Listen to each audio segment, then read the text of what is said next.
South Korean lawmakers now have just a day left before the deadline Saturday to vote on the government's budget for next year. They're expected to continue talks through the night to reach an agreement, but it's not at all clear that they'll be able to do that. Kim Min-ji reports. Crunch talks between rival parties continue with just a day left before the deadline to vote on the government's $394 billion budget bill for next year. They've been engaged in grueling negotiations for the past few days, trying to find common ground over the contentious areas, the creation of jobs in the public sector, and subsidies to cushion the fallout of next year's minimum wage hike. The National Assembly on Friday was able to pass some subordinate bills for the budget, but with the clock ticking on the overall spending plan, the ruling Democratic Party of Korea is pulling out all the stops to get the opposition on the same page. We call for the opposition's cooperation so that we don't face the dishonor of missing the legal deadline. I hope that we do not differ on views when it comes to dealing with people's livelihoods.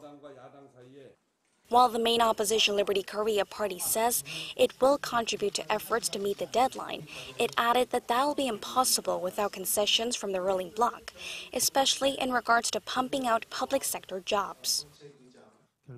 The creation of some 174,000 jobs in the public sector over the next 5 years is estimated to cost some $300 billion. That's a massive burden for future generations. But with neither side having a majority in the 299-seat parliament, the minor opposition People's Party, which has 40 seats, is seen to hold the deciding vote. It's unclear what decision they'll make at the end of the day. However, they are more or less of the same stance as the Conservatives when it comes to increasing public sector jobs, saying it will lead to a national crisis. The ruling party is acting as if time is on their side and not yielding. We warn that this kind of attitude will not help if they want the budget plan passed on time.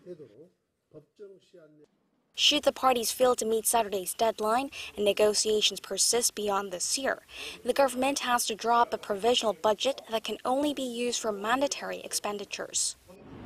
With just a matter of hours left now, it remains to be seen whether the three major political parties will be able to reach an agreement or whether the ruling party will at least try to secure a majority by getting the minor People's Party on its side.